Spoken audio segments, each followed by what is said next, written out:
the original multi-club fan channel. Make sure you're following us now on Spotify and Apple Podcast. The link is in the description below.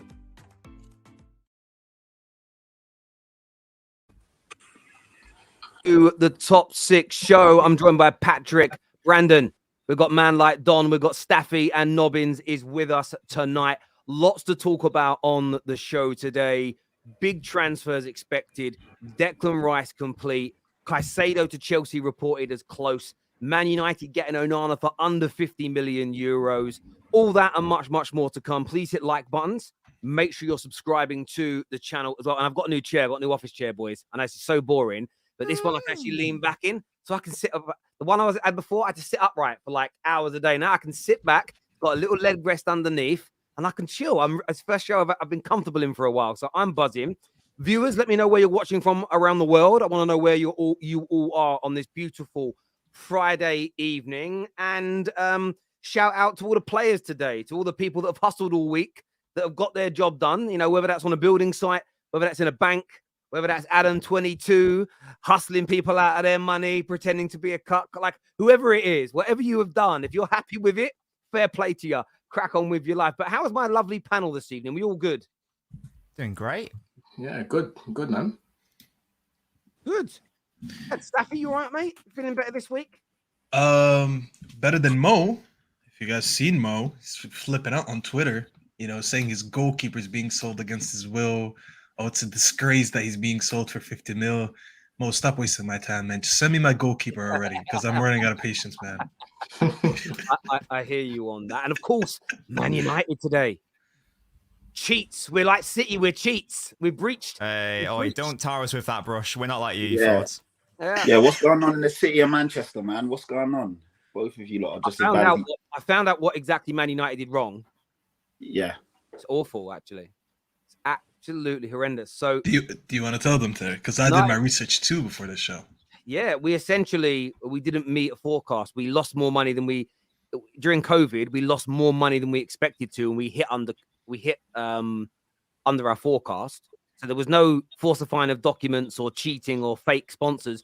We just predicted, for instance, to lose 200 million, but we lost like 201 million. So we lost slightly more than we predicted. So we didn't breach the rules by cheating. We just lost more money than we expected to because COVID hit us harder. So yeah, that was it. No cheating. Basically, we lost 281 million. We couldn't report all of them to COVID losses. Only 15 could have been the COVID losses. So they asked us, okay, where's the rest of the losses? That's it. That's the story. That's how we are cheats. In the Glazers' pockets, probably. That's where it is. Yeah, dividends. Yeah, that's probably it. So there you go. Well, but you mentioned Mo. Mo's very angry about the Onana deal. Why? Onana's going to go to Man United for about £42 million. Talk to me, Staffy. How happy are you with that deal? I mean, happy, very happy. I just want it to be official already because I'm going to watch the game versus Arsenal in the preseason. And I specifically booked I got my seat right behind the goal. So I want to have a little chat with Onana. Maybe a little close up to his distribution. You know, I get a better visual being behind the goal. But on a serious note, no, good signing. I understand why Mo is upset. He values him more than 55 million euros, which I understand. I mean, I kind of think that deal is, you know, it's more of on the bargain side, you know. And Manchester United haven't really been making these signings recently. You can't look at one United signing in recent years and you're like, you know, that's a very good price for value, you know. And Onana is that, you know. So coming from an Inter fan to value him more than 55 million is more of a sentiment to you know, to how good he is, you know, because he watches him week in, week out. So that gets me even more excited, you know. So unfortunately, Mo, your misery is my happiness right now. But yeah, looking forward to seeing him in the United shirt soon. Yeah, me too. I keep saying it. We're going to change as a team. We're going to be so much better than last year. This man's going to be worth an additional 10 points to us. I think he's a very good goalkeeper between the sticks. With his feet, nobody in the world is better than him. He's every bit as good as Edison. He's every bit as good as Alisson. And I'm very, very excited indeed. And to get him for 42 million is brilliant. I know a lot of Man United fans cry about get deals done quickly, get them over the line. I really wish that and I'm going to sound very horrible now and nasty, but I wish that people would stop spouting that uneducated backwards opinion, because that's what it is. We need to be frugal, not just because we've got FFP issues right now, but generally speaking, over the last 10 years, we have probably on average overpaid anywhere between 10 to 15 million pounds for every player we've bought. People go, "That's not my money. Why should I care?" Well, if you overspend consistently, you run out of money. That's the same in any walk of life. If you spend too much money and overspend every time, especially when you've had failed projects, you end up where we are now. We can't afford Kane. If we'd behaved like this multiple years leading up to now, there'd be enough money remaining to go and get Harry Kane. There'd be enough money remaining to have been in the Rice race or the Caicedo chase. We don't have the money for it because we haven't operated like this before. So to get Mount for 20, 25 million less than Chelsea wanted to sell him for, not that I'm a fan of him, but we got money off. To get an extra 8-9 million off of the Onana price is very, very good indeed. Hopefully we can do something similar with Rasmus Højlund. You know, they want 85 million. If we can get him a lot cheaper than that, then it's good business for us. But Onana, yeah, he's going to be a game changer for Man United. We'll be a completely different team with him next year. And for me, he's going to be one of the signings of the season. Come the end of the year, he'll be in the conversations with the Declan Rices and the Madisons and whoever else is one of the best signings this summer, I believe. Yeah, definitely. Yeah. He is. I've said before, he is. De Gea was your Joe Hart, and Onana could be your Edison. Like, it's literally transformative. It's now like United are like literally moving out of like the dark ages into modern football in terms of like playing out from the back. You know, Arsenal did it with Ramsdale, Liverpool, Alisson, City, Edison, even like Brentford and Brighton have done it. So yeah, so it's genuinely huge and transformative for United. It's a fantastic signing, probably like the best signing that United could have made this summer, to be honest. We're moving out of the dark ages. That's 100%. I'm still staggered at the amount of people that are kind of annoyed at Man United for the way De Gea was treated, and we shouldn't have moved on from him. It's very weird reaction. You know, Man United do the right thing, and suddenly we're looked at as cruel and nasty. I don't quite understand that. I think that I don't know enough about the situation, but I think what I don't care. I think what most people are maybe upset or annoyed about was the whole, like, there was a moment where De Gea he signed his part of the deal, but then United said no. But as I understand it, like, you know, United didn't sign it, so it's not like they did anything legally or morally wrong anyway. So I think that's what people are upset about, the fact that there was a deal that maybe United said, we can do this, De Gea signed his part, but then the club pulled out. So I'm guessing that's why people are upset, but I don't think that's a legitimate reason for people to be upset. Well, it's not legally wrong. I think United... Yeah, no, I think United went about it. They didn't go about it the wrong way, but I think it could have been handled a lot better. Do you know what I mean? For someone that's been a long-serving servant, not knowing, you know, whether he's staying, whether he's going, there could have been a little bit more clarity on that front. But I guess that's because United weren't really too sure what was going to happen with him. Do you know what I mean? And in the end, they decided to get rid of him. So I think it could have been handled a little bit better in terms of actually giving a little bit more clarity, making that decisive decision to actually get rid of him a little bit earlier, and decide that, you know, he's no longer going to be with us next season. I think that could have been managed a little bit better. But in terms of like retracting the contract, I don't see anything wrong with that. But in terms of actually being decisive, that could have been that could have been done a lot better. Could have been handled a lot better, I would say. My only issue with it is that I think we should have identified early on that De Gea is not for the future anyways. So the news were at the time that we retracted the offer because of the drop of his performance at the end of the season. But as Manchester United fans, me and Terry specifically can tell you guys, and anyone that watches United regularly for the last 4 years, we will tell you what De Gea did last season is nothing different than what he's been doing the past few years. So the end of the season wasn't an indicator of a change of form. He's been on this form for a couple years now. Now, the issue is if Ten Hag already knew, listen, De Gea is not the goalkeeper for my future because he doesn't play the way that I play anyways. To me, it shouldn't have taken a mistake against West Ham, a mistake against Sevilla, and a bad performance against City for him to say, actually, let's hold off on the contract. I think he should have identified from the beginning, no matter how good or bad he is this season, I need to move towards this profile of goalkeeper, and this is what I'm going to get anyways. So somewhere mid-season, we will announce it to him that, listen, regardless of who the replacement is, you are not going to stay because, you know, this is what I need from my club. This is what I need from my goalkeeper. However, I'm going to give you the send-off that you want. So you're going to finish the season as the number one. The fans are going to give you the appreciation. The club is going to give you the appreciation. And we're going to send you off the proper way. That's the one criticism I have against Ten Hag. I don't think he should have waited for a couple bad performances to say, let me pull out the contract. I don't think it's that cut and dry, though. I really genuinely don't. First of all, I don't know why people are upset about it, because at the end of the day, Manchester United are finally moving like a big club. You know, that's what big clubs do. It doesn't matter how long you've been here for. Like Chelsea, a prime example, right? The reason why Chelsea is so successful over the past 15, 20 years is because they'll give a player an opportunity, but they don't mind going out and spending X amount of money on a player. And if it doesn't work out, they identify that quickly and move him on and bring somebody else in. But Man United are clearly not going to get any, David De Gea ain't going to get any better than what he already is. If anything, he's going to be on the decline. And it's clear to see with the way football's going at the moment, you need a goalkeeper that can do that playing out from the back, that's comfortable with the ball at his feet. But at the same time, I think the reason why he was offered the contract was probably because of the uncertainty surrounding your owners. Like maybe Ten Hag or the people on the board was thinking, well, we'll offer him a contract because we don't actually know if we're going to have the funds to go out there and get a new goalkeeper.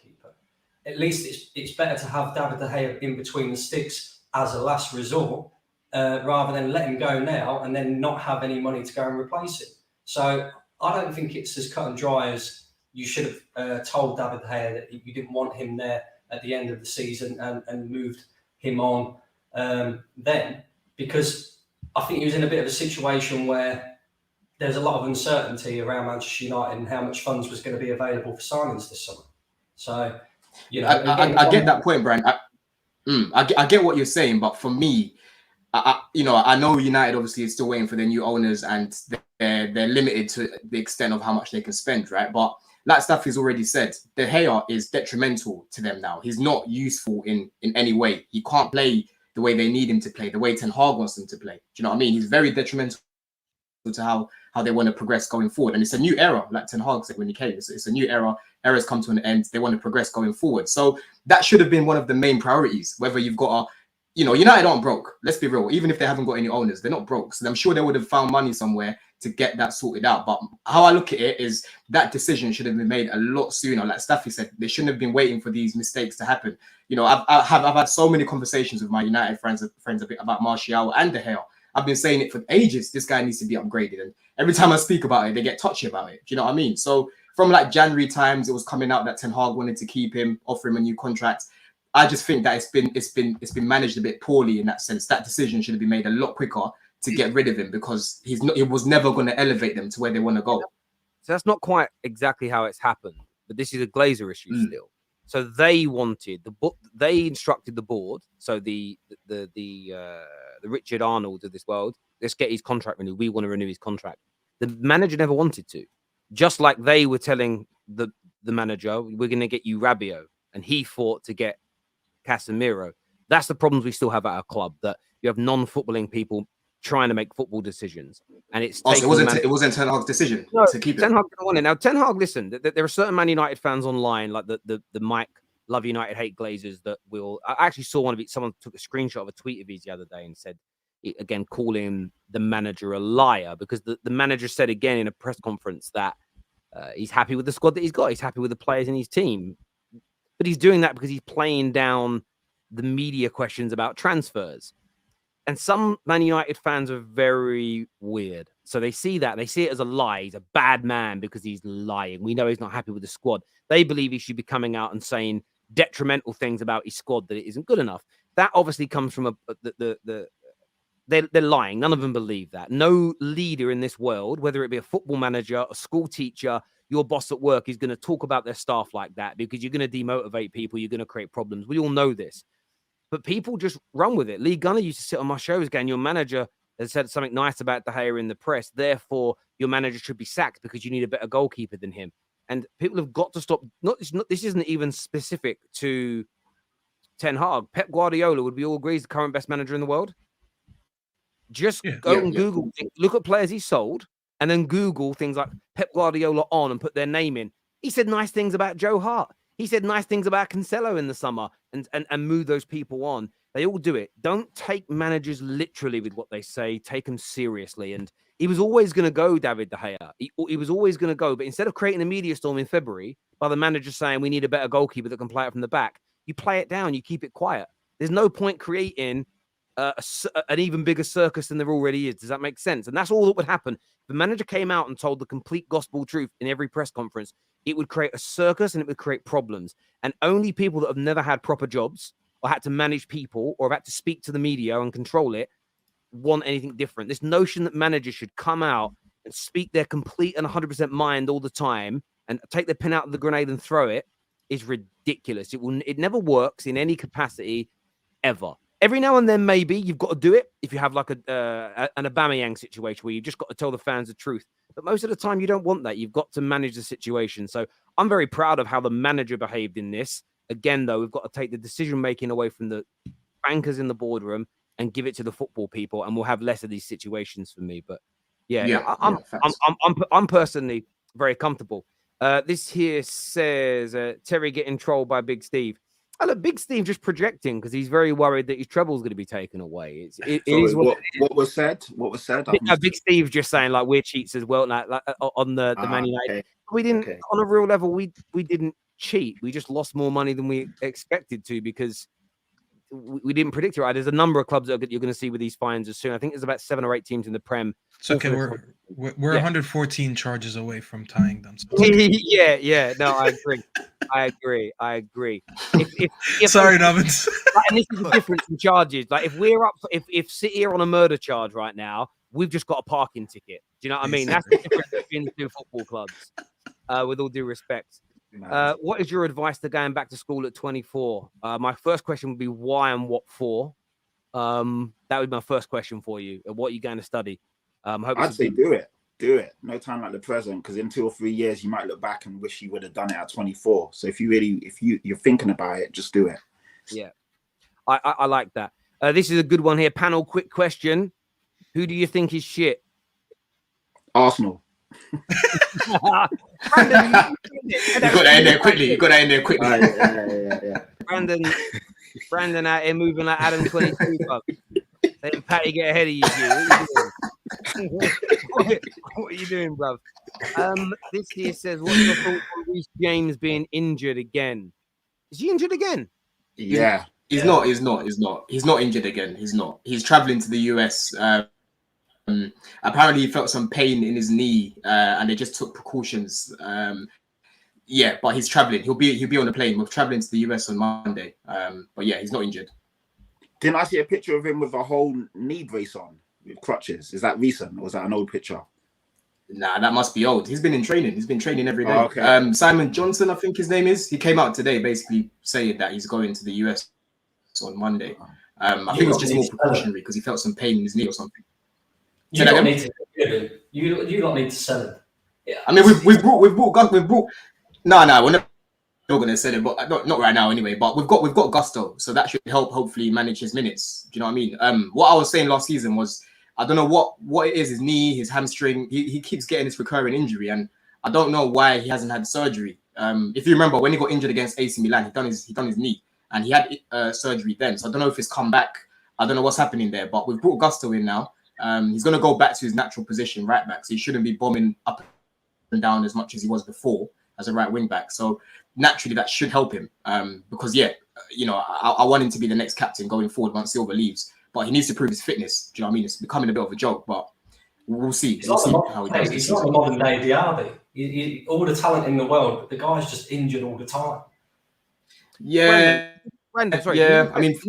Sorry, guys. Brandon, can you move your mic closer to you? Because that mic needs to be like right near your mouth because we're getting a lot of echo. Talk again for me. Yeah, can you hear me all right now? Better, much better. Yeah. Sorry, go on, Don. It's a little bit better. Yeah. So I think he'll be traveling. Obviously, I'm going to keep a close eye on him and see how he does. But as far as I'm aware, it was just more of a precaution. And yeah, he's going to be traveling on Monday. I am worried about Reece James' injury record. I am worried about them hamstrings. I sort of look at him and think if he gets another 1 or 2 bad hamstring injuries, I know things are better now than they were many years ago, but I'm starting to get Michael Owen vibes. And I was just thinking of that. I swear, Terry. He's a player. I think of Michael Owen. He's better technically than what's his name, Theo Wilcock, but same difference. you keep getting them. Fernando Torres was the same. You keep getting these hamstring injuries. At some point, you just don't recover from them anymore. And I am worried about his proneness to that hamstring going, if that makes sense. And sometimes pain behind the back of your knees can be something to do with your hamstrings. Obviously, it's all interconnected. So I rate Reece James highly. I was one of the very few non-Chelsea fans that said I'd sign him over Trent many times. But when it comes to his availability, that must be like, I know you've got Gusto, so you kind of covered there maybe, but it must be a concern that you could potentially lose this guy to his physical issues. It is. It definitely is. It's getting concerning. You know, we've all been saying like he should get surgery done. I don't know what it is that keeps recurring. Like I said, I think it's the hamstring because he's had the knee injury already. But it just doesn't seem that he's getting that surgery that's needed. So I think he's been mismanaged in a way, because when he first broke through under Frank, he was playing in a back four, and then he got moved to right wing back. And I'm sure you guys know all our creativity was coming from our wing backs in Chilwell and Reece James. Do you know what I mean? Playing, running up and down when he's naturally a right back. So his game is based on aggression, you know, very explosive. If you're constantly bombing up and down 38 games a season, eventually you're going to break down. You know, he's quite top heavy as well. So I think that going to a back four now, and again, having Gusto there, is that code for, you know, is that code for fat? Big bone, big bone. Listen, he's big boned, isn't it? He's one. Reece is one. He's one. But to be fair, he does look quite trimmed. He does look a little bit trimmed like this preseason. But yeah, listen, I'm not gonna lie and say that I'm not concerned about his injury record, because when me and a few others spoke about like who should be the next captain, the main thing I said with Reece James is I think he can take that, but his injury record, he has to prove that he can actually, you know, be available. And it's not his fault, because, you know, I'm sure you guys saw that note he put up, the diary note he put up on Instagram, when he was speaking about when he was injured and how it affected his mental health and so on. So he's not happy about it. It's not something he can help. Do you know what I mean? It's his body that keeps breaking down. So I'm just praying that, yeah, Gusto being there, going back to a back four, hopefully managing his minutes, that should hopefully help him going forward. So we just have to see. Yeah, there's a super chat here from Marcy that says a torn ACL leads to muscle. Is that pronounced atrophy? Or maybe I pronounced that wrong. I don't know what it means. I've never heard of it before. Assume if it does, I thought you lot are all far more educated than me. If it doesn't heal right, this is why players like Martial and Reece are struggling now. It'll take Ronaldo-esque diet and training to get to full fitness. Yeah, I mean, it's injuries that happen. It's one after the other. And yeah, I do worry for him in that regards.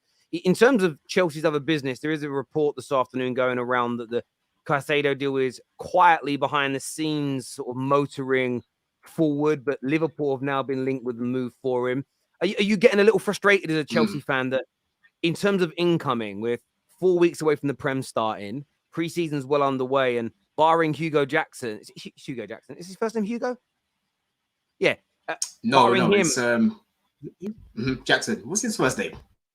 It slipped my mind as well. Why do I think it's Hugo? It's definitely not Hugo. I know it's something else. It's definitely not Hugo Jackson. Nicholas Jackson. There we go. Nicholas. Sorry. It slipped my mind as well. Who the hell is Hugo, Terry? I've got no idea who Hugo Jackson. I was like, no, that's all right. You know, Nicholas Jackson. Yeah. But yeah, like, what's going on with Chelsea? When's he signing something? I don't know. I've got no idea. Do you know what? The latest thing that Fabrizio kind of said on YouTube is that it's progressing. What they're deciding now is they're trying to find an agreement on the fixed fee and obviously like the payment structures in terms of add-ons, because we're trying to get it less than 100 million. That's what is sort of coming out. So I still think it's quite close. Again, it's quite frustrating because we're not hearing much other than recycled news. But when it comes to Liverpool getting involved, look, they're not going to outmuscle us financially when it comes to our main target. Unless we walk away, that's the only way I see Liverpool getting them, if they get rid of a few of their midfielders. But where we've been chasing this guy for so long, you know, he's coming out in public pretty much, you know, saying we're a big club and all of this. I know he wants the bag, but it's not just about that. Do you know what I mean? We're actually building a project now. So he wants to be a part of something. So yeah, how I see it right now, you know, it's a bit annoying. Again, we're not hearing much, but we just have to wait. There's nothing I can do. I'm not an ITK. I haven't got any, do you know what I mean, any links of it, like who knows what's going on in and out and stuff. So we just have to wait. I'm literally waiting like everyone else.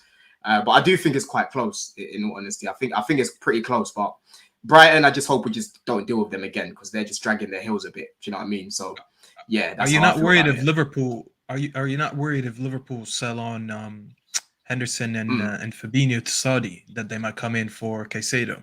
Because you just said that they can't muscle you guys off, but they're making decent money from these two. Not only that, they're getting wages off of their books. So wouldn't you be worried? I mean, look how much money we've already made, Staffy. Do you know what I mean? I mean, Havertz and Mount, they're pretty much funding Caicedo. Do you know what I mean? So we've made a lot of money ourselves. We've got a lot of wages off the books. The money is not a problem when it comes to us right now. We're not going to walk away from this deal. That's the only way I see Liverpool getting him. If they do come in, if they manage to sell Fabinho and Henderson before Caicedo comes, officially signs, then yeah, I'm not worried. In all honesty, I'm not worried about that. Listen, McAllister can call him up, be like, listen, come and join me. That's all I'm saying. We have a free spot right now. We emptied up spots. We got the money for it. I'm just saying I wouldn't be that comfortable, because you're talking. Yeah, no. Financially, listen, let's be real, man. Liverpool are not going to outmuscle Chelsea financially. Let's just be real about it. It's not going to happen. And like I said, right now we've made a lot of outgoings. The money's there. Now it's time for incomings. Do you know what I mean? I'll be a little bit more worried if we didn't have as much outgoings. Then I would say, okay, cool. Maybe we can't spend as much as we think. But the fact of the matter is we've got rid of a lot of players. Pulisic was another one that just went the other day as well. So the money's there. I just think that we're trying to get the best deal possible. And I'm just praying that this is one of the last times that we've got to deal with Brighton when it comes to any big players. Because, yeah, Bloom, he's trying to get the best deal possible. So it is where it is. But Liverpool, I'm not worried about them. Unless we walk away. That's the only way I see them getting Caicedo. Yeah, Brighton must be sick to death of you lot now, man. You lot keep poaching all their players, so I don't blame them for driving the price up. It's quite a few players now, isn't it, over the last couple of years? And the manager. Oh yeah, and the manager. So yeah, but we've helped them as well. Do you know what I mean? We've helped them as well. We gave them Gilmore, we gave them Lamptey. Do you know what I mean? We've helped them. We gave them 23 million for Graham Potter. They finessed us. They robbed us. Colwell as well. Colwell as well. Yeah. You got a bit of PTSD about Caicedo, though. And the reason why I say that, right, is because he's had one season in the Premier League. Now, I'm not saying he's going to fall off a cliff next season, right? Because he's had an exceptional season in the Premier League. But we also see that from Marc Cucurella. He was brilliant at Brighton, joined Chelsea for a lot of money and didn't really hit the heights. So do you have a bit of PTSD that the same sort of thing could happen? You spend all that money on a player, maybe don't hit the heights at Chelsea. Yeah, no. The thing is with Cucurella, it's a weird one because he was Brighton's player of the season when they brought him in, and he actually created more chances than all of our fullbacks last season. I think he created the third most chances in defence, the season before last. But he actually went through quite a lot when he came to Chelsea. His house got burgled. Apparently, he had tonsillitis. He lost quite a lot of weight, so he wasn't settled. There was quite a lot of things that were going on off the field. I think people forget that. Do you know what I mean? We've seen what Dele Alli was saying yesterday. These footballers are human, end of the day. Do you know what I mean? So I think with Cucurella this season, I've been to the bridge a few times. He was actually booed at one of the games that I went to, and you could just tell that he hasn't settled in correctly. Do you know what I mean? This season, I think for him, he's not a bad player because Pep doesn't like bad players, and Pep wanted it. They only walked away because they didn't want to pay more than 40 million. So with Cucurella, I still rate him. Caicedo is completely different. Completely different profile. I've got no Brighton PTSD in that sense. I think he'll elevate us. He'll definitely take us to that next level. He's what we need next to Enzo Fernandez. So I'm not worried about that Cucurella, PTSD. But he potentially could be moved on as well. Do you know what I mean? There's a few whispers that we're open to selling him. We've got Ian Maatsen at left back. You've got Lewis Hall at left back. You've also got Ben Chilwell as well. Maatsen was really good for Burnley. Terry, I'm not sure, Staffy, if you guys remember the game when you played Burnley. He was really, really good that game, man. When you played, I think it was the Carabao Cup. So he's one that Poch might be looking at. He reminds me of Danny Rose, of a young Danny Rose at Tottenham, to be fair. So Cucurella, he could actually end up being sold if a good offer comes in for him. I think Newcastle were being linked to him. I'm not too sure about that. But yeah, I've got no PTSD in regards to that because the situations are completely different. Do you have any Brighton PTSD in terms of the 6 points you gave them last season? Listen, when we go back there with Levi and Caicedo, we're going to make sure that we're collecting all 6 this time around. That's what I'm going to say to Brighton fans. Any Brighton fans watching, we're coming for you next season, man. Are you starting to feel confident about the season now? As a Chelsea fan, are you starting to get excited about it? Confident, like you had such a bad year last year coming to goal. Because every time I hear you talk, Don, and I like it, I like the confidence. You seem sort of unfazed, like it's Chelsea back to normal next year. Yeah, that's because I watch my team week in, week out, Terry. Do you know what I mean? I don't just look at the results and see Chelsea have lost again. Do you know what I mean? Last season, there was quite a lot of games where we played well. We just couldn't put the ball in the back of the net. Do you know what I mean? There was a few batterings that we had, obviously, against United, Man City as well in the cup when we literally changed the whole team. There were a few games like Arsenal, for example, but overall, the results, the performances weren't that bad. It was the results that were bad. Do you know what I mean? We weren't putting the ball in the back of the net. We barely had any creativity until Enzo Fernandez sort of came into the midfields. The holes in the team were very clear to see. And like I said, we're planning to plug these holes now. So again, we're going to have a manager now that actually knows how to coach, has done it before. Patrick wanted him, at Spurs. And now a lot of Spurs fans, obviously, they're upset that he's at Chelsea. This is a proper coach that's going to, develop these players and bring some style of play. So for me, I'm looking at it like, if we had a better manager last season, we don't finish 12th. Do you know what I mean? We had too many good players to finish where we did. We had Graham Potter, who was beyond, it was out of his depth. And then you had Frank Lampard, who shouldn't even be managing anymore. Do you know what I mean? Not even in the MLS. This guy should go back to punditry and just do other things. Do you know what I mean? So I'm not going to look at last season and say, oh, that's it, Chelsea are done. I think there was a lot of things that we're looking to do now to rectify those mistakes. I think will be a good season for us as long as we plug those holes.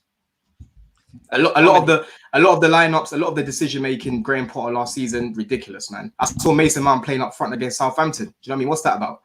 There's a comment here from Martin that says revisionism at its finest. Do you agree with that, Pat? What does he mean by that? Do you think Don's rewriting Chelsea's season? So what he's trying to say, Don, is that you're rewriting certain scripts and certain stories. You're kind of editing the chapter now that the story's done. And yeah, I mean, I don't know. Obviously, you watch Chelsea a lot more than all of us, so fair play. You're going to have your opinion, and you're in a better place to say it. But yeah, Chelsea were really Patrick, bad last year.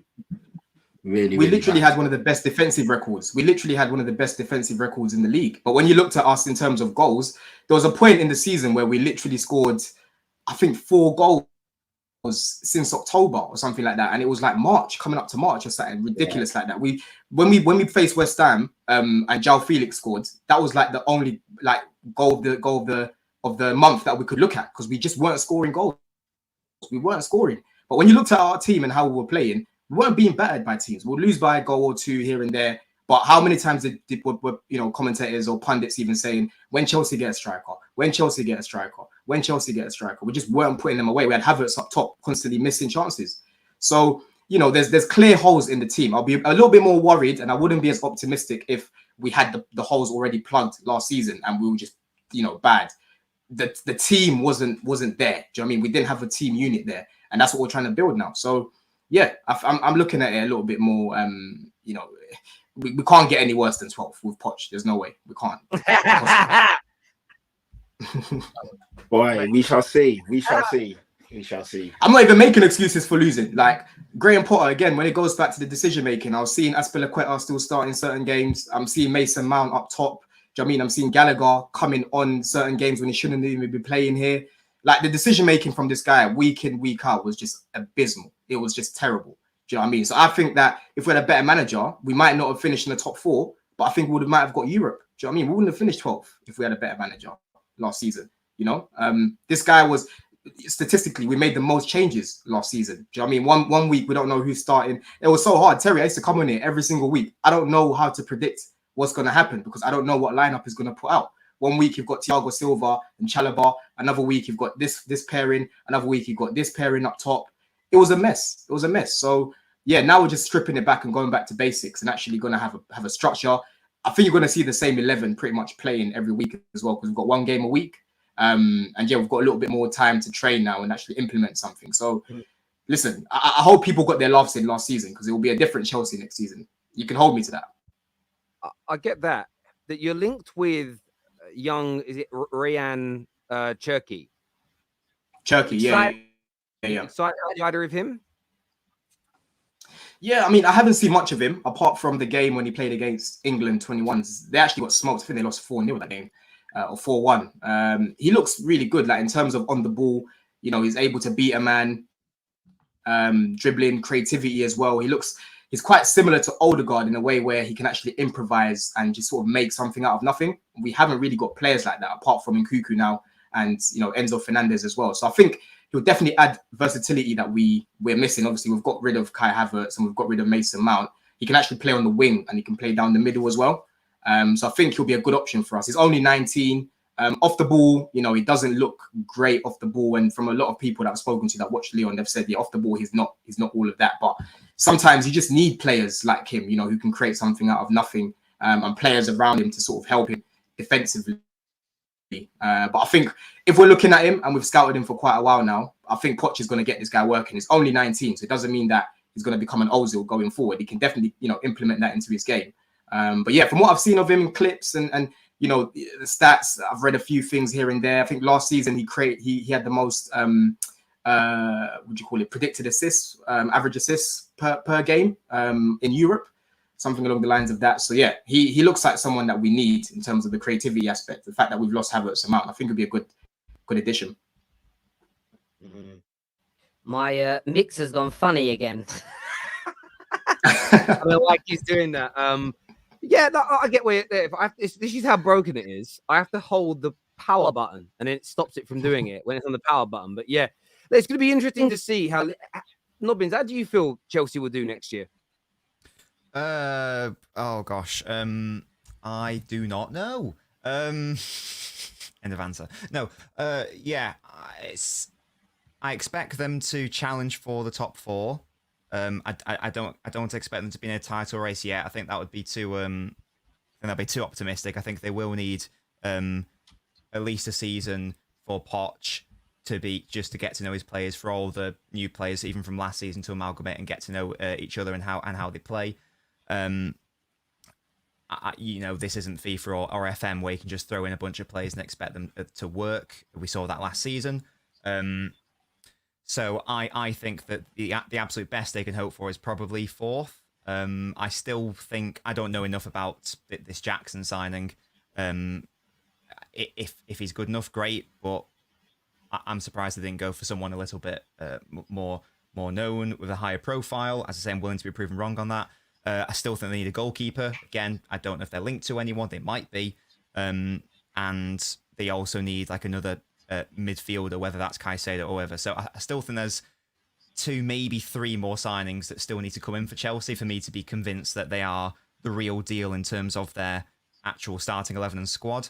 And then I think that they will even then still need at least a season to get everyone up to scratch. I don't know what Don thinks about that, but that's my sort of like an yeah. No, I agree with you. Yeah, no, I agree with you. With Kepa, ideally, I want this guy out of the club. But apparently, Poch and his coaching team, they feel that they can get something out of him. And from the looks of things, it looks like we're going to keep him. Do you know what I mean? We were linked to Onana quite early. We walked away because we weren't trying to pay the amount that they were asking for, which, in all honesty, United have got a steal on that. So I was quite surprised that we walked away because I thought that was quite a decent amount that they're getting him for. Do you know what I mean? So Kepa's going to stay. Jackson, he only cost 35 million euros, I believe. Done really well. He had the highest XG towards the end of the season in La Liga last season. Again, I haven't watched him before, but from the clips and again, quite a few things I've read on him, he looks quite good. And one thing about him, he's got a lot of personality and character. You can see he's quite hungry. That's what I want to see. Do you know what I mean? Someone who looks like they want to be a part of something and look quite driven. Do you know what I mean? But the other day it came out that we're considering Tony. We might go in for Tony in January. I don't mind going for him if we don't get Osimhen. I'm not too keen on Vlahovic.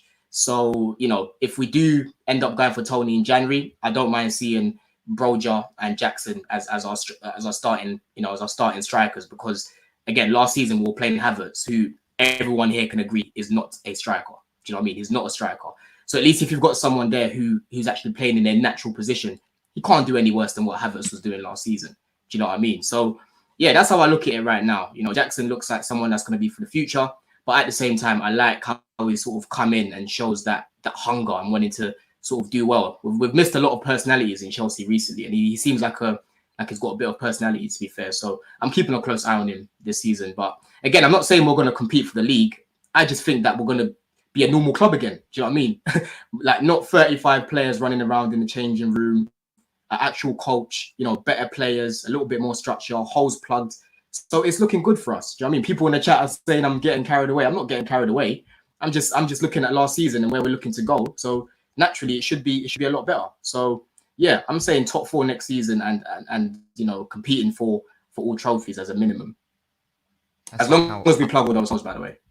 Top 4 is in you're making top 4 or you're aiming to challenge for top 4. Aiming for top 4. Aiming for top 4. Aiming for top 4, and then, you know, challenge for all trophies on all fronts. Yeah. That's like kind of like halfway through that. Because what Poch is one thing that Poch is doing already. Because like I've said this before with Graham Potter last season, he might not have been the person that was making all the decisions to sign Mudryk, for example, or Enzo. He might not have had all that control, but he had the control in terms of managing the squad. You know, everyone knows that we had a bloated squad, but there's a lot of players in our squad that had no future. Do you know what I mean? That shouldn't have been playing anymore. So he had that control to come in and literally tell half of those players, you're not playing. Do you know what I mean? You're not part of the group that's going to be playing. In the summer, we'll look to move you on. But he was trying to be a people pleaser. Do you know what I mean? 1 week starting this person, Ziyech, his move fell through to PSG. The next game against Spurs, he's back in the lineup starting for us. He nearly got a red card as well. Do you know what I mean? Like I said, statistically, we made the most changes last season. So even though last season we didn't have a striker because, well, we did. He wasn't playing Aubameyang. But again, we had a few holes to plug. Graham Potter's managing was abysmal. Do you know what I mean? People don't look at this. Like, it's really important that the coach that you've got knows what they're doing. And Graham Potter did not know what he's doing.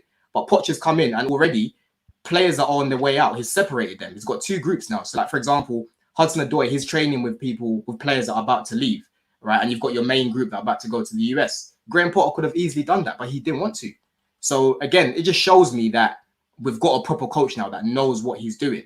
Because these are the things that I was saying Graham Potter should have done last season. I rated him at Brighton, but I was really, really disappointed with how he was moving because he was moving like a novice. I was here after every match reaction talking about this guy's decision-making, talking about this guy's lineups, talking about him, you know, on the sideline. I was at the last game against Villa with Jem, and I was watching him. Do you know what I mean? Unai Emery's there on the side, making sure that everyone understands what they're doing, showing a bit of energy. Graham Potter's just there stroking his chin. Do you know what I mean? Talking to that assistant. Do you know what I mean? Maybe they were speaking about what they were going to do in the evening. I don't know. Do you know what I mean? They weren't serious people. So for me, Graham Potter was a big factor as to why we didn't do well last season. Yeah, big factor.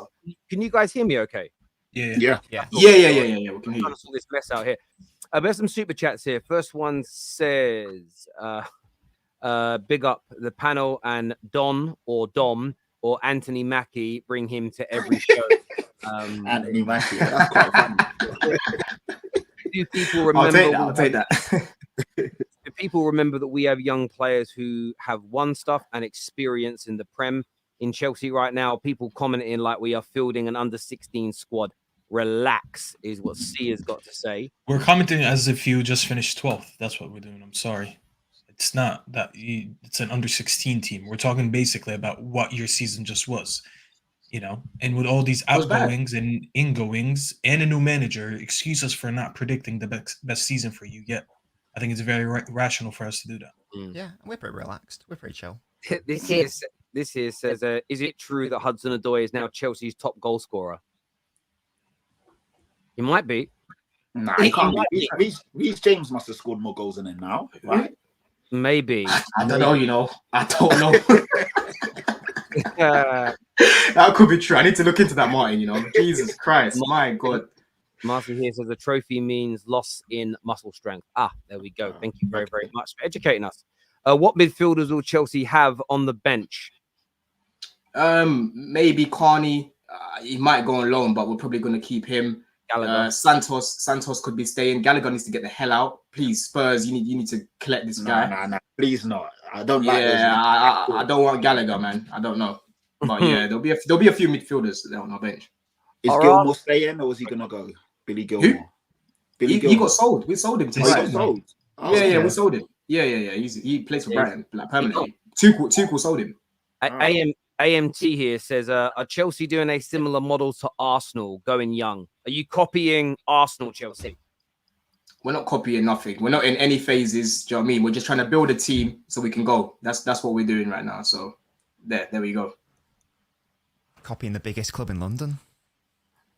We're not going to copy that blueprint. That blueprint hasn't won anything yet. Do you know what I mean? So Oh wow. Brandon catching great. Very good. Brandon ain't going to defend him. He never defends his club. He ain't going to defend him.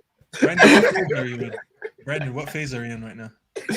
I believe this is phase 4, so we've still got one more to go, boys. Don't worry. We're linked to Mbappe. We're linked to Mbappe in January, so that's when we kind of enter phase 5, and you expect us to sign the world-class players. So I expect us to go for Mbappe in January. you know, like on Pokemon, yeah, when you level up and the Pokemon evolves, like is Arsenal's badge going to evolve or something when you're not in stage 6 or stage 8? Like, what's going to happen?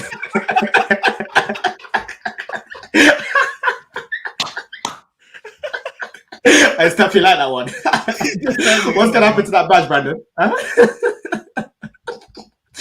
Oh god, but yeah, no. In terms of young players, like I know people are looking at our team and we look quite young.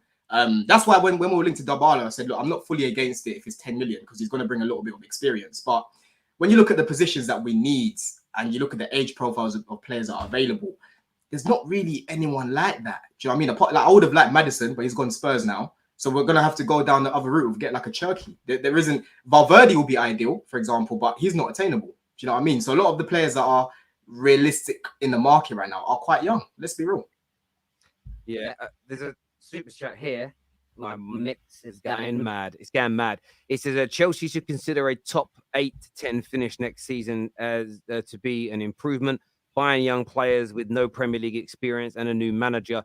It will take till January to gel, I think he means, together and see a style of play. Victor, are you an Arsenal fan by any chance? You know, saying 8th to 10th is success. That's because that's what Arsenal did. Am I wrong? There's no way after spending all that money, you're telling us, listen, expect to go up only 2 to 4 positions. If he's a Chelsea fan, that's actually more worrying because he's setting low standards for his club, maybe. And that's not acceptable because you guys kind of got away with it last season. Let's be very honest. If it was another club, if it was Man United, Arsenal, Liverpool, or Man City spending that much money and finishing 12th after adding all these players, you know it would have been crazy online. But you guys already got it easy. And now you're telling me next season, oh, expect only 8th to 10th. Hutch has been there with younger Spurs teams, and he was finishing top 4 every year and went to a Champions League final. So I expect him to do the same thing with Chelsea when he has better facility and more money to spend on players. So I'm sorry. I'm not even when you look at the teams that were left in the Champions League as well, Staffy, when we played against Dortmund and that, when you look to the teams that were left at that point, on paper, Chelsea, you know, some people were saying like, oh, could they do it? I was like, no, because obviously Graham Potter. But on paper, again, we had the players, we had the quality. Do you know what I mean? There was a few gaps again to fill. On paper, last season, you had a better team than Arsenal, and a lot of people would have argued that. Nah. 100%. I don't know about that. When you look at Chelsea last season, the players you had, maybe. No. You're just saying that now. Defensively, maybe, but in terms of their attack, they're clearer. When you added Sterling, and they added Koulibaly. Who else did you add? I'm talking about the beginning of the summer, not in January. You added so much players. Cucurella, Sterling. Exactly, and when you added these players on paper, people thought you had a better team than Arsenal. You guys are just thinking of it now because, like, all right, we see Arsenal has become a better team, and Chelsea definitely had a bad season. But on paper, you have had a better team. So I'm not gonna revise the history. It's certainly going to be interesting to see how it kind of plays out and progresses over next season. Viewers, do us a big favor and smash the like button this evening. Please make sure you're subscribed with the bell notifications turned on as well. I did want to ask a little bit about North London, but the Lily White part of it. Are you getting a little nervous about the Kane situation? Or are you quite relaxed? Where do you forget being relaxed? Let me throw that question away. Yeah. Where do you stand on this? Should you cash in on him now, 80 million, and stop him forever going to a rival, or should you keep him for the season and then let him join Man United, Chelsea, maybe even Arsenal next year on a free? What is actually best for Tottenham? Reinvest that money now, stop him going to a rival, or have Harry Kane for one more year? Yeah, see, I'm very chilled, as you don't know. I've been very chilled. I see a lot of Tottenham fans losing their hair, going crazy every day, every other day. They're going nuts, tweeting this, tweeting that, and even obviously all rival fans always getting on to me. What happens next? What do you want to do? I'm chilled, man. I think for me, I said it from a long time ago. I don't see Kane leaving this summer. I really don't. I know Bayern Munich are coming with a few mediocre, meaty bids that are not serious at all. When you see someone like Kai Havertz going for 60 million, Mason Mount going for 60, well, Kai Havertz 65, Mason Mount 60, and you're bidding 68 for Harry Kane, it's a bit of an insult. So unless they are actually going to put a decent bid in of 90 to 100, I don't think Spurs will consider it. And for me, with everything that's happened at Tottenham, as in players leaving, a new manager that we don't know how he's going to fare in the Premier League. He's done well wherever he's been at, but the Premier League is a different kettle of fish. It makes sense to keep Harry Kane. He's our best player. And if Tottenham want to finish as high up in the league as possible, you need your best player to stay. The guy's good for 25 to 30 goals a season. At the moment, you've seen how poor the striker market is. Keep him, see how well we do. At the end of the day, if things do go well and Harry Kane has a good season and Tottenham actually do better than expected, he may sign another contract. You just never know. But And Terry, that's evil. The thing is, though, I even think from your point of view, signing Harry Kane up to a new deal is silly, mate, because you're not going to win anything. And then at the end of his contract, he leaves for all those goals with no trophies mean nothing. You should cash in and reinvest for the future now. Why should we cash in? Nah, I don't see us cashing in. I don't. You're saying we should cash in. Why? And who do we go out and get? I'll tell you as to why. I don't think with the teams, maybe a Carabao Cup, but with the teams that you're competing against that are ahead of you, for the next 2 or 3, 4 years, while Kane's still at his best, you're not going to win anything. And then when he retires, say he retires at 33, 34, and you get no money for him, you will profess that your owners don't really spend money, right? Don't invest enough. So how do you ever replace him if he goes for free or he retires? You need to raise money so that you're able to reinvest. And I just feel that the longer you keep Kane, the more detrimental it will be to Tottenham, because you ain't going to win anything. If you're not winning anything, you might as well reinvest the Kane money for the future. Otherwise, you end up with nothing at the end of it. Like literally, Kane's whole career becomes pointless. That logic, if we have Kane or we don't have Kane, what's the difference? You're saying if we don't win anything. I mean, first and foremost, you don't know. I mean, of course, yes, Tottenham haven't won anything, but every season's different. You never know. So obviously, every fan going into a season is going to have some sort of optimism and hope. If you don't, then football's not for you. You've always got to believe in it and the unthinkable, because you just don't know how a season can unfold. Secondly, we don't need to cash in on Kane to be okay. Tottenham are a cash-rich club. We've got bundles of money. Whether the owners want to spend it or not, selling Harry Kane for 80 million isn't going to make any difference to how secure and financial Tottenham are as a football club. So I don't really buy that notion. For me, I think it's best to build around Kane. If he's here for 1 more year, see how well we do. If he leaves on a free, so be it. At the end of the day, players do move on. It happens all the time. Of course, you never want to see your best players leave, but it happens at other clubs and they're going to be okay. If Harry Kane does leave, Tottenham will be okay again. It may take a season or two, but it's not the end of the world. But I'd like to see us with an attacking manager, obviously Maddison behind Kane, Sonny fit and firing again, Kulusevski fit, firing again, competent wing backs. Obviously, we need to improve our defense and then see how well we do. So for me, it makes sense to keep him. And then after that, whatever happens, happens. But why wouldn't you want to reinvest that money in the team? Because I have no doubt that Kane is going to have an amazing season with Spurs. I think he's going to have a better season than last season, actually, because he's not going to be playing in Europe. So he's going to get more rest time. I think the manager coming in is going to be better than what you had last season. Because last season you played with Conte, who was much more defensive minded, and then towards the end of the season, you had what's his name, Ryan Mason and stuff, and the other Italian guy, what was his name? Stellini, and then Stellini. So there was a lot of like instability going on with the club, and Kane still got his goals. So imagine when he plays on attacking side and behind him Maddison. I think he's gonna have a great year. But what is all that gonna lead to? That's my issue. He can have an amazing season and it inflates his price, but he can't even be sold next season, which is the issue with the whole thing for me. I think it's better off to just cut it off, sell him, get the money, reinvest, because like it looks like your manager knows the type of players that he wants in the club. He's not making club signings, he's making his own signings, hence why a lot of these players we don't really know of except for like maybe Maddison, which I like that for the manager, because he's not being influenced by Levy or whatever, like he's not doing what Todd Bowley was doing with Chelsea. But then yet again, if you reinvest that money, you can be like, listen, you could get the profiles that you want, but actually now you can upgrade a little bit and get players that are better in their class, because now I have, let's say, 100 million that I just got from Kane. You know what I'm saying? Like, I feel like keeping him won't really do any benefit long term. You're gonna have a good season, and that's it. Yeah, exactly. And like, he's such a big asset. Like, why would you want to get rid of that asset for free? Do you know what I mean? You've built him up. He's become world class at your club, and you can get at least 100 million for him right now.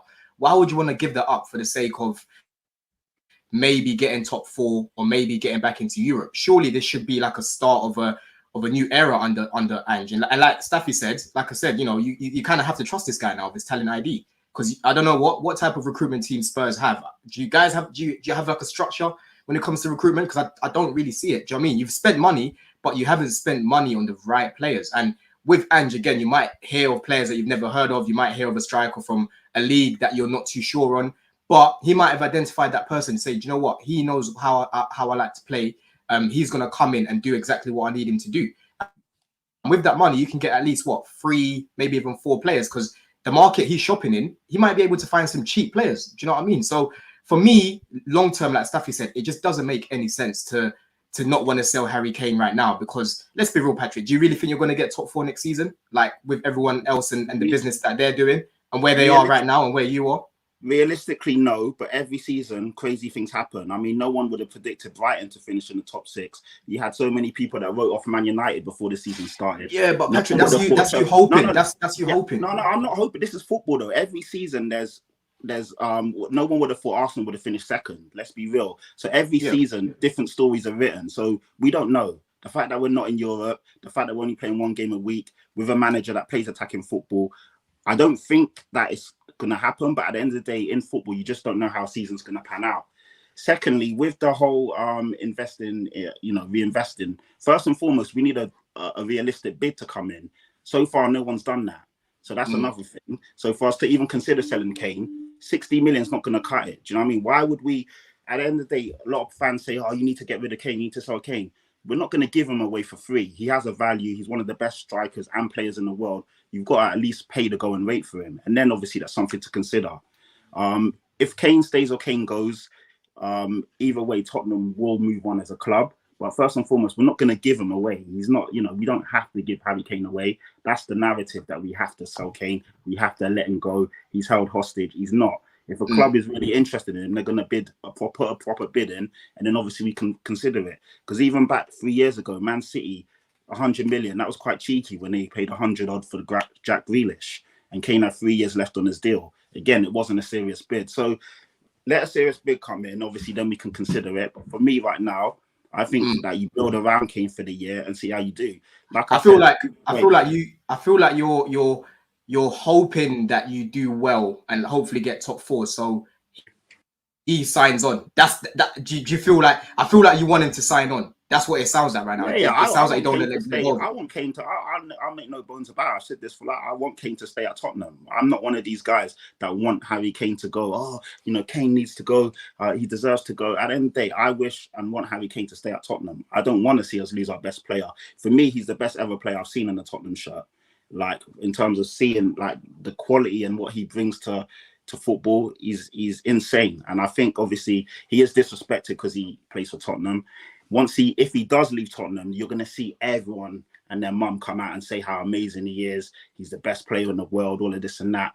That's what always happens when a player leaves Spurs. But yeah, I don't want to see us lose Kane. But also at the same time, I'm realistic, and I understand that if a decent bid comes in, then obviously it's time to consider it. But at the moment, 65 million, that's an insult. Do you know what I mean? Yeah, it is. I agree with that. I even said that to George the other day on Monday on the top 6. But let's say Spurs somehow get top 4, right? I get what you're saying, because next summer, if Kane was to end up leaving, if he managed to get you guys in the top 4, naturally you're going to be able to attract better players, because you've actually got Champions League football. Do you know what I mean? Even better players than Europa League. Do you know what I mean? Because you're in London, you're a big club, and again, you're trying to start this new process. But realistically, I don't see you guys getting top 4. So there's only so much Kane's going to be able to do this season, and then next season you're going to have to start again anyway. Do you know what I mean? When you'd rather just do it now rather than just delaying the inevitable, because I think it's going to leave.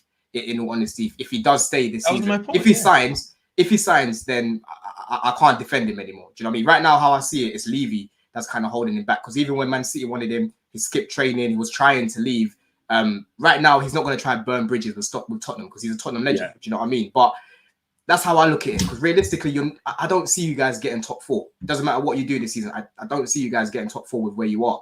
So you're just kind of delaying the inevitable. That's how I kind of see it. But I do get what you're saying in terms of if a decent offer comes in, let's see what we can work with. Exactly. That's it. I mean, Tottenham fans are not going to wish Harry Kane out the door. So at the end of the day, a decent bid needs to come in that we can actually consider and it's worth our while. If not, then Kane will just ride out the season and see what happens. It's certainly interesting. There's a super chat here that says, do you think you can replace Kane considering how bad the striker market is at the moment? Who's your target if Kane does leave? Can I answer that before Patrick speaks? I feel like people are forgetting that they have Richarlison on the bench. Whether you rate him or not, this guy was banging in the Premier League 2 seasons ago before they bought him. So I understand last season he was more of a meme because of taking off his shirt and all his goals being disallowed. But this guy was actually banging goals for Everton. And he scored goals for Brazil in the World Cup. So let's not act like he doesn't know how to score goals. I thought when they got him that he was going to be a replacement soon anyways. I don't really rate him personally, by the way, but I know he could score goals. Now, let's just stop this notion that if they sell Kane, they have no one to play up front. They do have a player that can play up front, whether you rate him or not. That's just my opinion. Yeah, I mean, you'll never be able to replace Harry Kane like for like because he is literally an elite. Out of this world striker. There's only 3 or 4 players that are literally on his level, or if not, just there or thereabouts. So you'll never be able to replace Harry Kane like for like. But like I think it was Staffy, you said it, Don, and I think Terry said it as well. You're gonna have to go out and buy at least 2 or 3 quality players and then build there. We're damned if we do, damned if we don't. Personally, my personal opinion is we keep him for the season, see how well we do, and then let whatever happens. But there's going to be people that would like to see him so we make some money off it. It just depends, which way you want to look at it. Really. I get that. This Harold here says you are projecting your own values, principles, and wants on all, and say there's only one way to do things. I hope Kane stays at Spurs and wins something there. Yeah, I mean, to a degree, when you give your opinion, you are projecting your thoughts and feelings onto everybody and you think they're right. But yeah, I've got a theory anyway. I think Harry Kane's joining Man United this summer. No chance. I believe by it'd be close transfer deadline day. I've just got a sneaky feeling he's going to become a Man United player. Nah, I can't see that. Maybe next year. In what scenario? In what scenario, Kenny? Terry. It's a Kenny. Terry. Look, 1, the takeover. 2, the way we walked away from it. Go back and read the reports. It was for now United walk away. The price is too high. The Kane camp via Fjortov today spoke about how the Kane camp still think Man United is an option.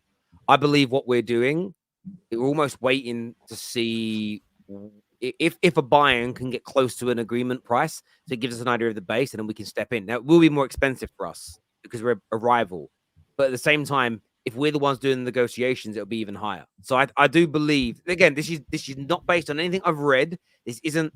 It's a gut feeling. It's just a gut feel. I think he might end up being a Man United player come the end of this summer. The way Man United have gone about their business, listen, I agree. Look, we have got some financial issues, but I don't believe we're anywhere near as broke as we're making out. I believe that later on down the window, we will go back in. I think more money will be raised when players are sold. But if the Harry Kane news was still floating around, every other player we're trying to buy becomes more expensive, because if you've got 110 million for Harry Kane, you can pay us 60 million for Onana. You can pay us whatever it is for Højlund. If we're even considering giving 85 million for Højlund, which people think we are, we might as well give for Kane. Why would you not just pay 20 million more and get Harry Kane? It doesn't even make any sense to me personally. So I've just got a feeling, man. It's pure fan theory. I think there's a real good chance he becomes a Man United player this summer. And if he does, is that dependent on the takeover or not, or is that this just? Yes, yeah. I think we have to get the take. I think that takeover has to go through, but I'm hopeful that will as well. And by the way, that's still 6-7 weeks to go. That's still a fair amount of time. But That's just not my view anyway. This super chat here from Nav says, I wonder how many England fans are screaming, go and win. Now the opinion is if you don't go, no one will rate you anymore or give you the respect as a player. Kane's got to win trophies to become a football legend. He's a Spurs legend, but he ain't a football legend because he needs them trophies wherever it is, in my personal opinion. That's just my view. This here says, come on, you Gooners. There's a difference between expectations and reality. We can expect Chelsea to finish higher because of the money spent, but they're still shit, is what Victor says here. Thank you, Victor. Obviously, with Arsenal, Timber announced today. Declan Rice expected to be announced imminently. I've seen reports saying it could even come out today at some point tonight. The business is over the line. You've had your first pre-season game. I'm not too sure because I had yesterday evening off. I didn't watch the Arsenal game. I spent some time with my kids, but I'm sure the Chelsea fans were ready for Kai Havertz to come on the way they were watching. I watched it. Don't worry. The amount of Chelsea fans subscribed to MUTV was a madness. It was crazy the amount that did that. But Arsenal now got their players in. Excited to get Rice through the door, like finally announced. Brandon? Yeah, I mean, it's been a long time coming, Tel. I've lost count of how many times journalists have tweeted out, in 24 hours, 48 hours, it will be announced. You know, we've heard that over the last 12 days. We're hearing today that today is the day where we give West Ham all the paperwork to finalise the deal and get it sealed and done and over the line. Apparently, according to Sky Sports, at 4:00, West Ham still hadn't received that paperwork yet. So it looks like it's going to drag on a little while longer. Pleased to get Timber done. I don't know why that deal took so long, personally. I'd like to be announced. I don't know what the deal was with that. It's been done for weeks now. I don't know why you wouldn't want to, kind of take him out to Germany and give him a run out against Nuremberg yesterday, which was an atrocious game, by the way. We see straight away in the first half, Arsenal were actually pretty decent. The moment that Thomas Partey came off, our midfield, we lost control in again. Kai Havertz, very underwhelming performance. Was it? Very underwhelming performance, Tel. And then what worried me even more is the fact that kind of late last night, I just had to have an emergency meeting kind of thing because Arteta's post-match interview came up on my phone. So I thought, I'll give a little listen to this, see what he's got to say. And he told the press that he doesn't have a role for Kai Havertz at Arsenal. Interesting. Oh, no. Do you believe that, though? Do you believe that? Or is he not going to tell... He's not going to go out and tell the media. He's not going to reveal a secret. Brandon, why would you tell the world your plans? Oh, no doubt about it. Like, I'm not expecting him to turn around and say, yeah, this is his position. This is where I'm going to play him. I'm not expecting that. But it's just the way he worded things, the way he said it. Like, it was something along the lines of, I've got to get to know him and build a relationship with him. What is it? Love Island? You know what the irony is? He got played in left. He got played in a position that everyone's been saying he's going to play in as a left centre mid. In the 8 role where Granit Xhaka played for Arsenal, and it was very, very underwhelming. But at the same time, I'm not going to overly criticise him because the whole team was poor. Balogun missed about 3 opportunities as well that he should have scored. And like I say, we lost control in the midfield the moment Thomas Partey went off. So all these Arsenal fans that are calling for Thomas Partey to leave, I'd rethink your strategy because it's clear to see that he's still very important to this team. Brandon, it's only your first pre-season game, though. Come on, it's not. These games don't actually mean anything other than people getting. They do. Run. They do mean a lot. Pre-season means a lot. I'll tell you something. No. Okay, I'm not going over the top. Like again with Havertz, he was underwhelming yesterday. I saw his cameo. I wasn't impressed. It is where it is. His first pre-season back, first game for Arsenal.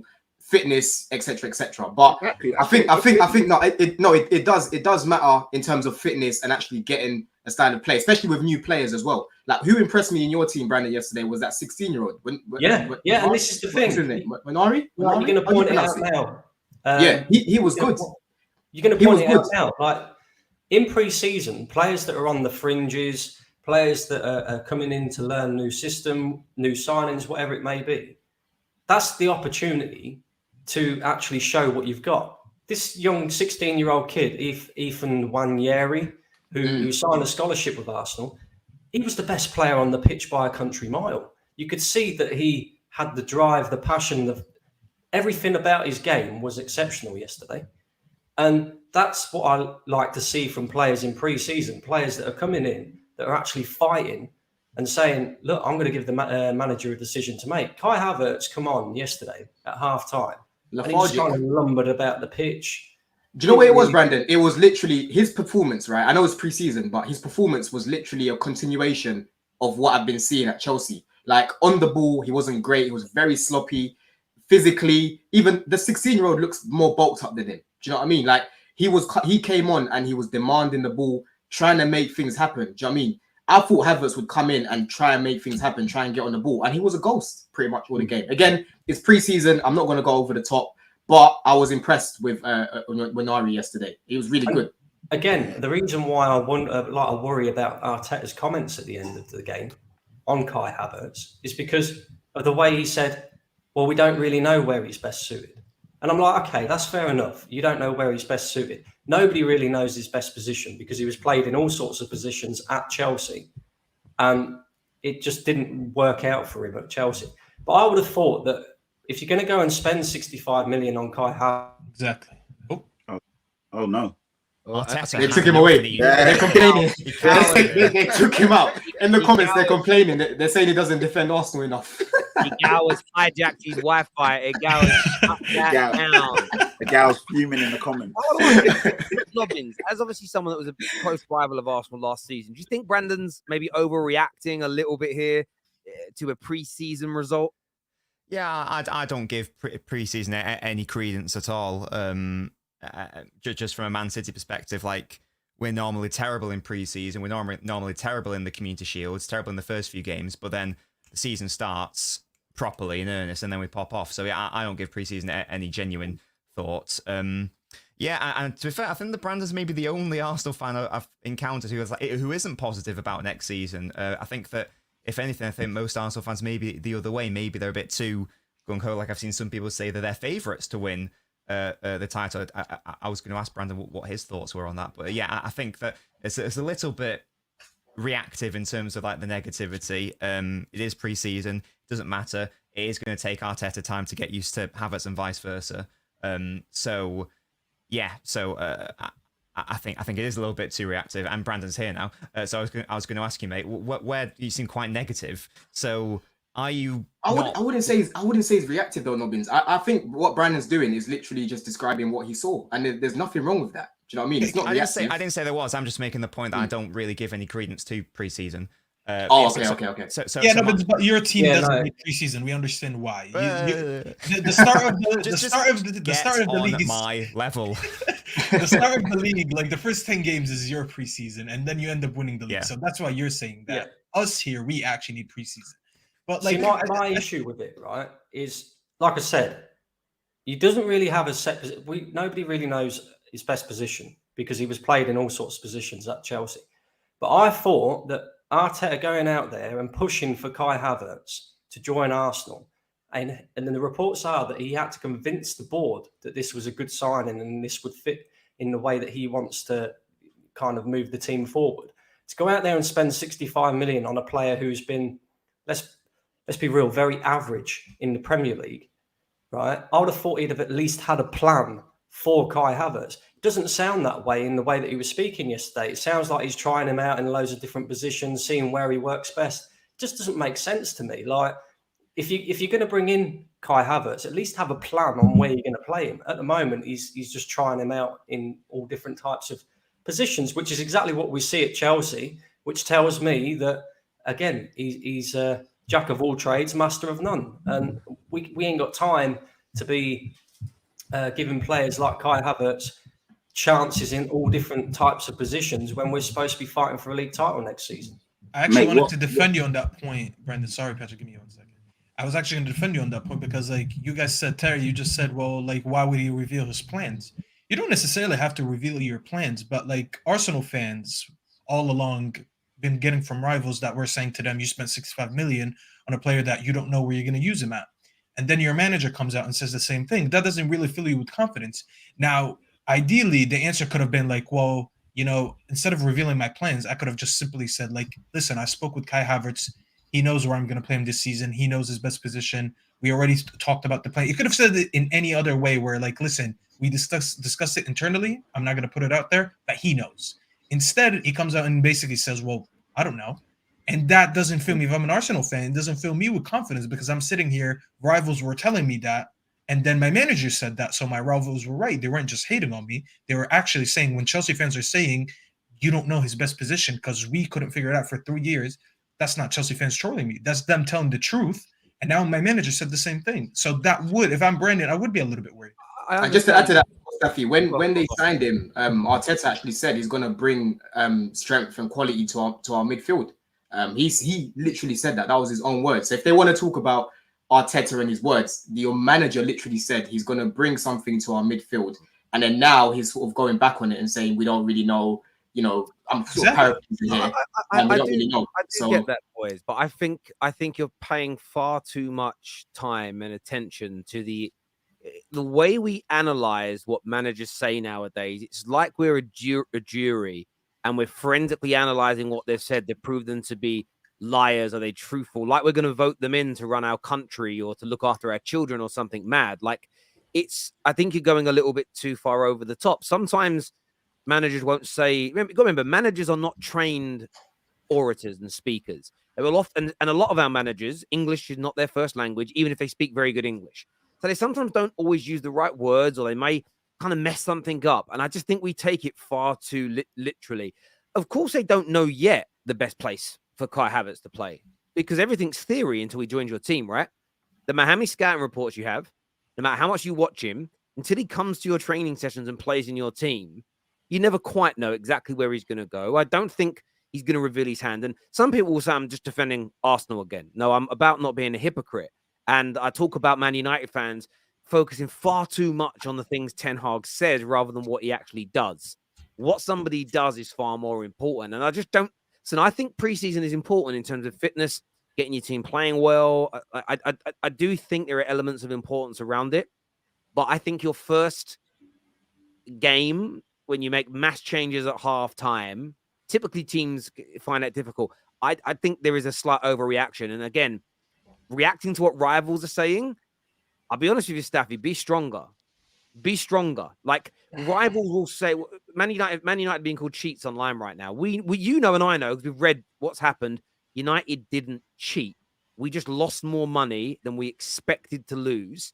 And it was based on a forecast. Now it's not controllable we're not in complete control of that as a club, what comes in. We know we didn't cheat. I don't care if rivals say I'm a cheat, because I know the truth. If you're an Arsenal fan, it's like, I'm going to get angry at my manager because he said something similar to what fans banter me online for. It's not more on the banter side, though, Terry. That's a weird thing for me. No, I get what you're saying, but it's not the banter side. It's actually saying, like, listen, if Don comes out here and says because, like, I listen to Don. Don knows what he's talking about. And if I ask him about a player that my team just signed, and he tells me, listen, we couldn't figure out his position for 3 years, so I think it's going to be an issue for you guys because you're spending that much money on a player that couldn't nail a position for himself in the club, like in our team for 3 years.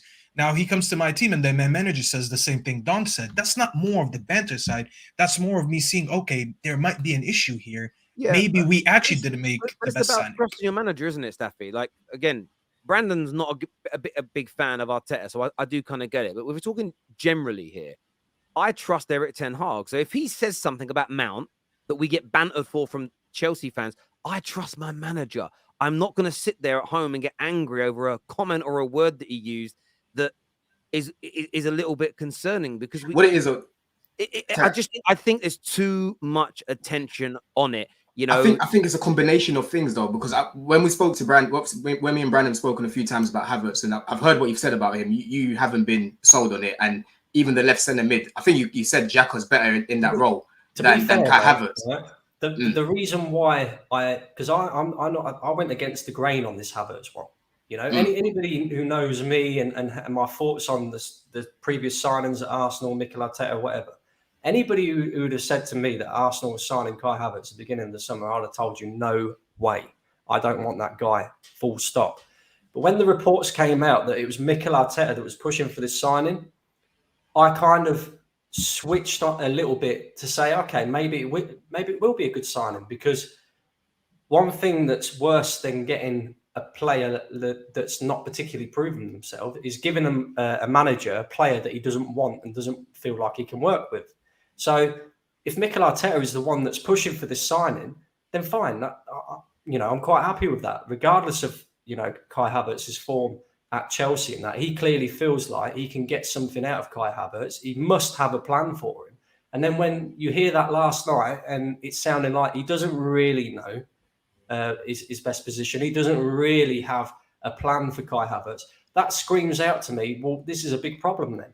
I'd have rather him go out and spend £65 million on a player that he can say, yeah, he fits here, rather than trying and testing Kai Havertz in lots of different positions, which we see at Chelsea, and not really knowing where his best position is. I feel like we're at that point now where we're fighting for a league title. We need players to come in and have a set role, a set position, and to elevate this team so we can fight Manchester City again. If you're bringing in someone like Kai Havertz, you don't know whether he's got a set role or a set position. You don't even know where you're going to play him. That screams to me that this signing isn't going to work out, unfortunately. I get the feeling that you're... Go on, Patrick. Yeah. Can I just say, I think everyone's going way too far on this. Like, it's pre-season, first and foremost. So if the manager wants to play him at left back, right back, centre defence, this is what you do in pre-season. You play players in different roles. Like, you make multiple changes. You can change your whole team at half-time. You can switch things up. So even if Kai Havertz starts at, left centre mid today or whatever, in as a centre forward next week, on the left wing, on the right wing, this is what you do. This is when you make all these changes and mess about. So first and foremost, I don't really buy into this whole Arteta doesn't know what he's doing. It's pre-season. It's the first game. Secondly, he's not going to come out and give away all his secrets. You already know Arteta's not someone to do this. Even when you guys had your best centre-back injured, I can't remember his name now, I skipped my mind. Saliba. And he probably knew from the outset that Saliba wasn't going to play again this season. And every week by week, he was saying, we'll just have to check in and see, and I'll let you guys know when I know. He knew from the get-go that Saliba was out for the season. So Arteta he holds his cards close to his chest. He's not going to come out with that information.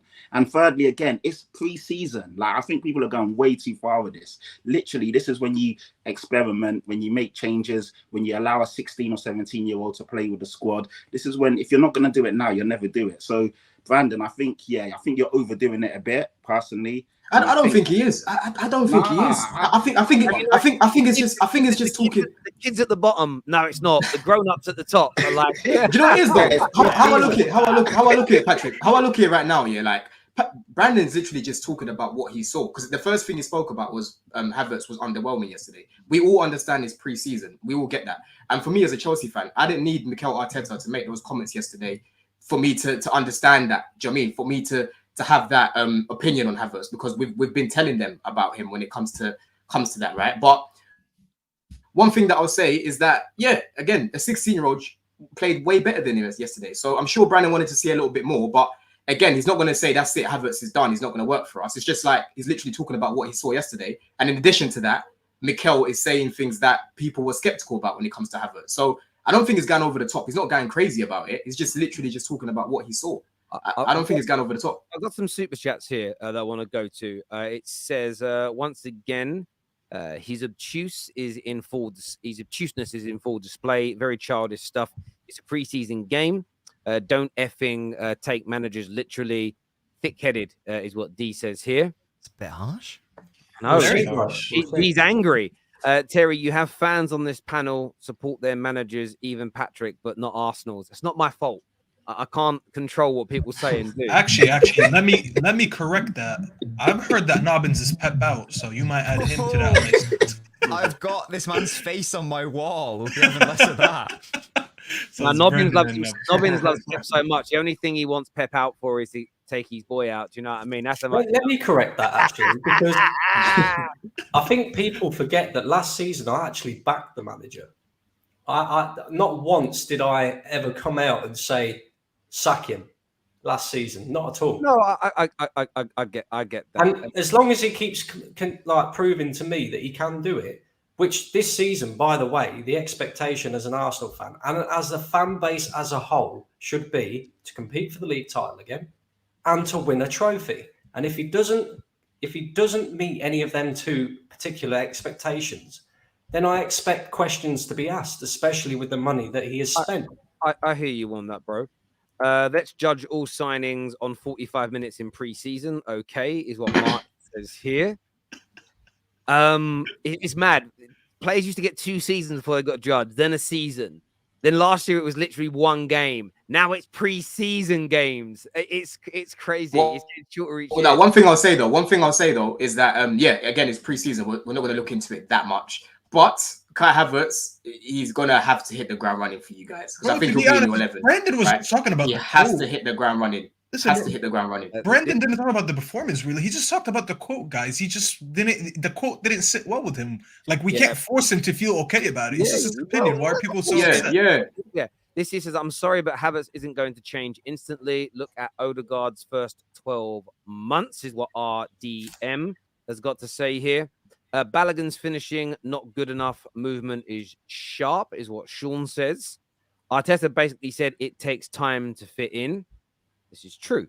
This super chat here says all these Arteta said this and that about a player's position is BS. For example, Trossard is what is Trossard's best position? But Arteta has played him in the 8, left wing, right wing striker, but no complaints. Double standards. Please be fair, is what Clinton has got to say here.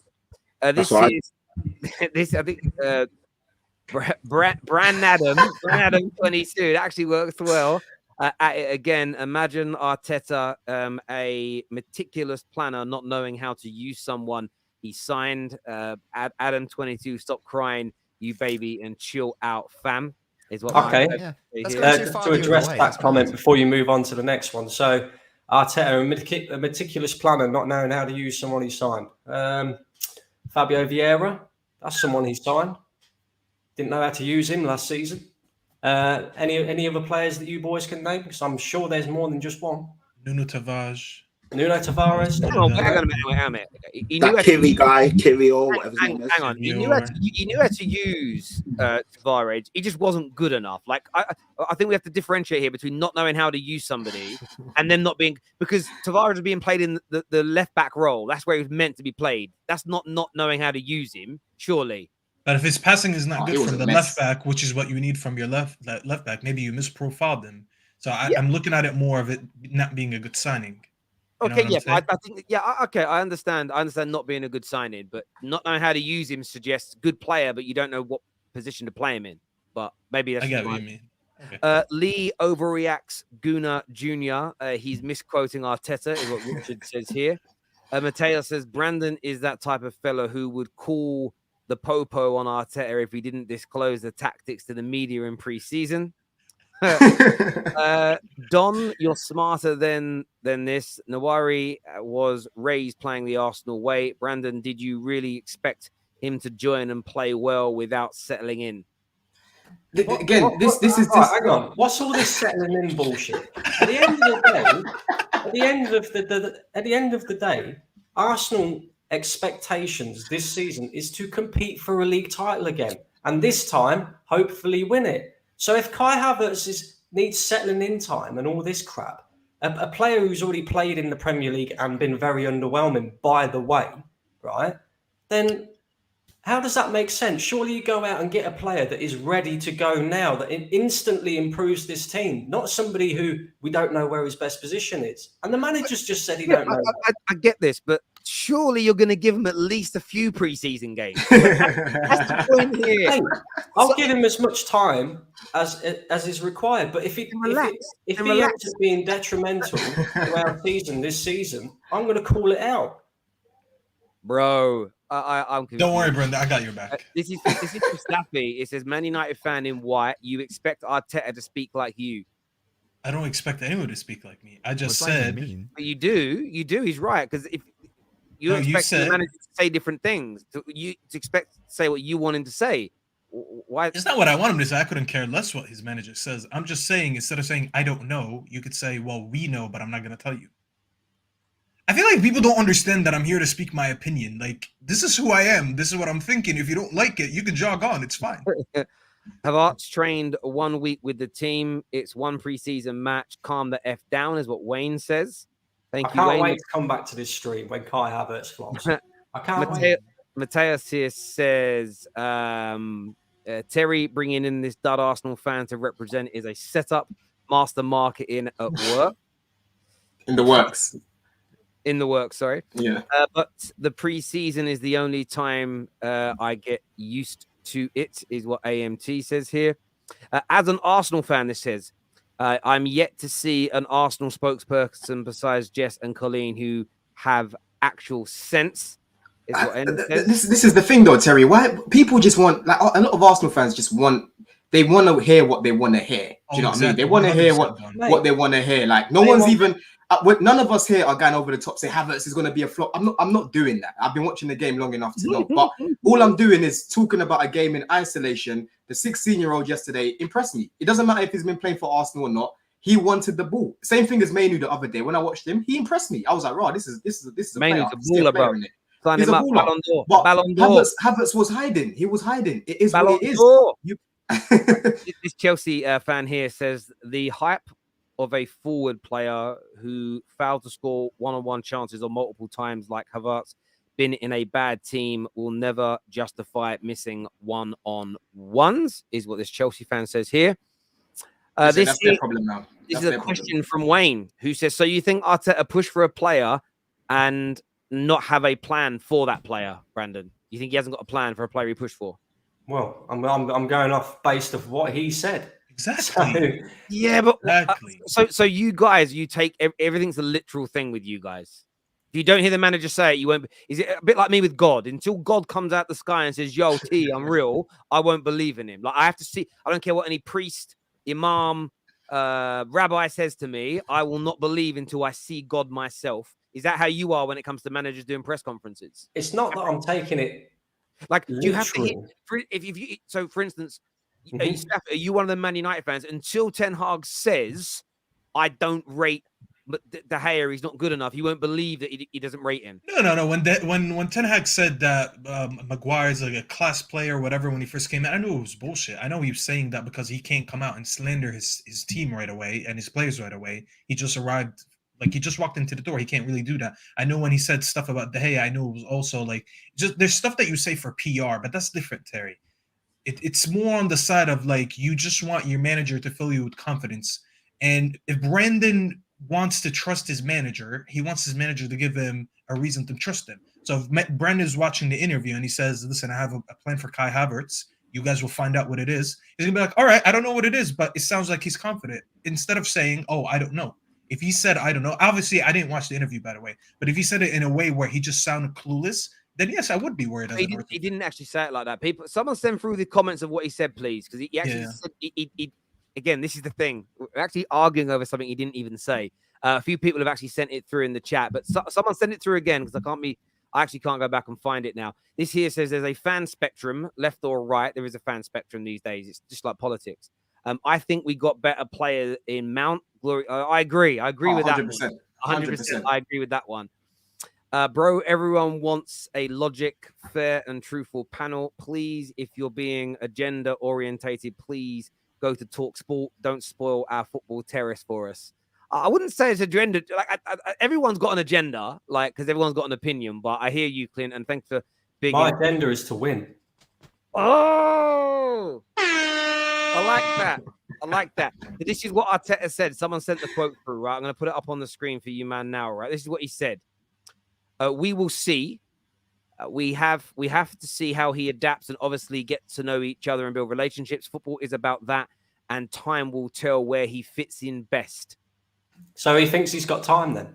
So, yeah, but of course he's got time. He's got time. The point is, he didn't say there, I don't know where to play him. He did not say that. Well, inevitably, right, when you read them quotes out, He's saying we will see. We have to see how he adapts. No, but what he says at the end is where he fits best. So again, when somebody says where it fits best, that means you've got a plan and an idea. I think he'd be really good here, or he could be really good there. Let's see where he fits best.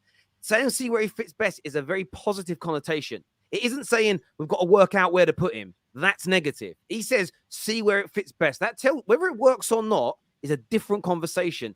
Acting like he has no plan for him based on that comment there is mad to me. It's mad. He said nothing there that isn't normal PR manager talk. It's just normal. Exactly what I was saying. Exactly what I said before. And yeah, it's mad. I think people are doing way too much right now. I hate Arsenal with a passion, but even when I see something and it's been overblown, I just got to call it out. I think certain fans are doing too much. Maybe it isn't agenda driven because they don't want Havertz to succeed, but you got to give him a chance. He's here now. So. Yeah, but Patrick, the thing is though, I think it's coming from a place where we, as Chelsea fans, we've been telling them we don't know what his best position is. Or if you're looking at Havertz, they're skeptical about what he's going to come into. And a lot of them are like, how's he going to play that Xhaka role? So I think it's a combination of a few things. It's not just that in isolation. It's the fact that a lot of them have been quite skeptical already. And then for them to be hearing something like, I know what Terry's saying in terms of his best position. I get that point. That's not a negative connotation, right?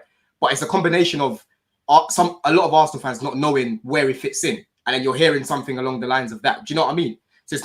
I think that's where it's coming from. That's why a few people are like, oh, he ain't got a plan, because they feel a bit skeptical about the move anyway, if that makes sense. That's where I think it's coming from, to be fair to them.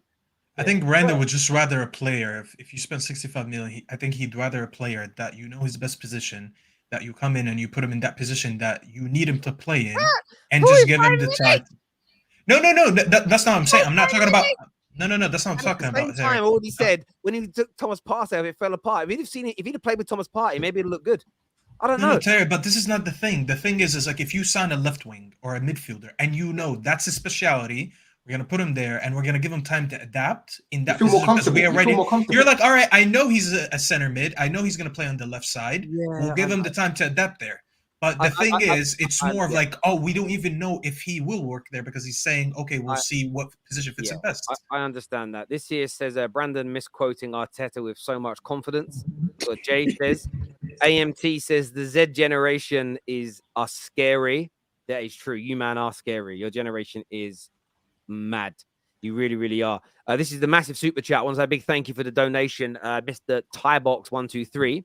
Who says Arteta doesn't give an F about saying things to please fans and make little crybabies feel better. He's obviously got a plan, and it was just his way of disguising it. English is not his first language, and he was spot on. I agree with this. Listen, everyone knows I like Brandon. I actually had someone DM me a minute ago saying I'm unsubscribing because I'm trying to turn the Terrace into AFTV of old. I appreciate you having been a subscriber, but one thing I will say is I want a variety of opinion. And I know that Lee Gunner winds people up. I know Brandon winds some people up. But I also know there are gooners that message me that don't like Jess and Igal because they're too positive. That don't like whoever. Like lots of people love Dom since he joined. I'll get messages about nearly every member panelist I ever have saying don't have them on again as I'm unsubscribing. Don't have them on again as a channel's going to die, Terry. So I'm not going to be dictated to by people ever. That's not going to happen. But thank you for this brilliant super chat, my man. That's absolutely amazing. Wait, Terry, how many people have told you stop bringing this Yankee on and send him back to the MOB? Yeah, well, I messaged you about 50 times. And, yeah. I'm going nowhere, by the way. The way you speak is Arteta out to you, is what AMT says. Kai had trusty Vieira, Walter, and him, and only trained. I think twice is what's been said there. Lee Gunner Jr. He's been with the squad for 3 or 4 days. Shake my head. Settle in to how we play. Surely you're smart enough to understand that, Brandon. Bafis says that Terry, you can't control what he says, but you bring these treacherous Arsenal fans simping for rivals. You have a whole show with Lee Gunner. Also, why is Chelsea so loud? Treacherous Arsenal fans. You sound hurt, bro. That hurt that one. This guy wants to control what we all say on this channel. But Maybe the issues with you, bro. Maybe the issues. These people forget that me and Lee Gunner in particular. When it comes to Arsenal and the end result, we've been right 3 out of 4 seasons now. We bottled top 4. We said we was going to bottle top 4. We bottled top 4. We bottled the league last season. We said that was going to happen. So, I don't know. We'll see, won't we? We'll see with Kai Havertz. Yeah. Just on the count. Like, even though I don't agree with what Brandon said, I think like some people are taking this too far the other way. Like, there's nothing wrong in being skeptical and questioning your manager. I find it really weird when even like City fans just blindly follow what Pep says and does and what the board say and do. Like, you can have your own thoughts and you can have a brain. Like, you shouldn't just appeal to authority. Just go, oh well, he's the manager, he knows better than you. Yeah, you know, Pep didn't start a defensive midfielder in a Champions League final. He's not flawless. He's not perfect. So I think that we can challenge people. Like, it's not just a case of shut down. You can't challenge them because they're smarter than you, sort of thing. So just even with City, Nobbins, I'm not sure how you feel about Pavard even, but I'm sure there's split thoughts on that. Do you know what I mean? To bring him in, it's not as simple as just he's the manager, so back him. It's like, well, I like to have my own critical thinking. So yeah, exactly. Nobbins just sleeps for 3 months and then the season starts and he's like, okay, who did Pep add? All right, I'm okay with it. Let's go. That's how Nobbins does. Now here it says Brendan has never played poker and it shows. Why are the only fans who go mad over? Why are we the only fans that go mad over a friendly? Yeah, I'm not too sure. Arsenal fans butthurt on other people's opinions. Love it. Is what Prompting's got to say here. I won't unsub unless I see Julian AFTV on here. The dude even misquoted Arteta, and he's out here talking about agenda to win. I don't know what I was meant to say. Man, get your facts straight is what Clinton says here. Big brain, Brandon. Exploding his brain from overthinking. They're not liking you tonight, Brand. Those on the bottom line still take things too strongly. Hold that. AMT says that. The bottom hold that bottom line. Exactly. Listen, if that makes you feel better, man. If that makes you feel better. Listen. Terry gave us the script before the show. He said, "Bottom, you say this. Top, we say that." Blame him. Don't blame us. People don't believe that. This year says it's been 4 training sessions and 1 preseason game. Of course, he's had time. Stop trying to overanalyze what's been said. It's not even cryptic, is what Trouble Studio says. Also, this is from Braff again, who says, also, who gives an F? We've only had 1 bust in Pepe. We can afford a 60 million bust coming from a Chelsea boy, is what's been said here. Sorry. We can afford a 60 million pound bust. Really? We can afford a 60 million pound bust. Okay. That's a howler. That is a howler, man. GA, that's a howler. That tells me that you are a loser. Because you don't have the same expectations that I have for Arsenal this season. He has an Arteta poster. This here says that he just said, I can't wait to come back when he flops. That's bad attitude, Brandon. You should be terrible. Brandon said that. I never said that. Brandon said that. Yeah, you should want to be wrong, Brandon. You should want to be wrong. I want to be wrong. I do. I want Kai Havertz to succeed at Arsenal, but I just don't see it right now. And I will come back to this stream when it turns out to be right. AMT said, you said bottle it. To me, it was unexpected. Difference is what AMT says. Dom is a smart guy. Don't follow that dolt, is what D says here. Kai was brought from a no system team to a system, is what Anthony says. Thank you very much for that. This is an interesting one. It's off subject, but it says 10 years to undo Glazer neglect. Need patience, even though exciting times seem close. Doing well this window so far. Big up all, Brandon. Hope babe the bubba is well. Yeah, hope the newborn baby is well, and the other kids as well. It is wrong being skeptical in a 40-minute friendly match with mostly kids, is what AA says here. Thank you very much. Terry, do you think it's time to sack our US men's coach? I don't know who it is. I don't know much about him. I know he wore trainers. He wore trainers at the game. I'm not really a fan of the managers wearing trainers, to be honest with you. As well as Southgate got the sack before the World Cup. I would have sacked Southgate ages ago, personally, but there we go. Are City going to take Mendy back now that he's innocent? Well, we don't believe in fullbacks anymore. That's a great out on it. That's a great. Look, he's obviously been found innocent, and I'll be honest, I haven't read the court transcripts, but he has been found by a court of his peers innocent. He's done a FaceTime call with Pogba today. There's a few Man United and Newcastle players that have liked his post that he's put out. I think I've liked the post of his screenshot of him talking with Pogba on a call. And there's a lot of people online that are angry, like they're a disgrace. They should be people turning their back on them, saying they're wrong. Am I missing something here? He's been found innocent, and people are angry that his friends are sort of celebrating that he's been proven to be innocent, or has he got off on a technicality? I'm a bit confused at the outrage towards Mendy because he's been proven. I'm actually seeing people on Twitter say, "But we know the system is rigged and flawed, and he's still guilty anyway." And I'm like, hang on a minute, are we treating innocent like I thought it was innocent until proven guilty? Man gets proven innocent, and people are still angry. Unless I'm missing something completely here, why is Mendy still getting crap? I think it's just like human nature, isn't it? And the what's the term? The court of public opinion. I think it's just important, just a point technicalities. But there is a difference between innocent and not guilty. Sorry, say that again, please. Sorry, sorry. He's not been proven innocent. He's been found not guilty. There's just they sound the same, but they don't mean the same thing.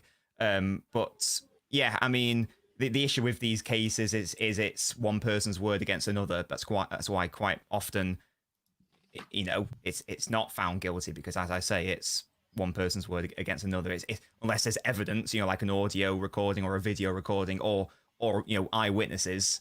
Usually it is one person's word against another, so it's really difficult to prove either way. I don't know nearly enough about the situation, so I think all we can do really is respect the legal verdict and call it a day there. Basically, in terms of any future at City, this was actually the year his contract expired anyway. And even if there wasn't all the court stuff, he was still, in my opinion, finished at the top level anyway after his ACL. So he didn't have a future at City anyway. So yeah, so it's one of those. Yeah, I don't know. I'm again, I don't know enough about it. That's my question. My point to a lot of people is unless you can stand there and quote. I remember once a friend of mine, he followed the Oscar Pistorius case. I've never seen anybody follow a case as closely as this guy. This guy could quote you everything that was said in court.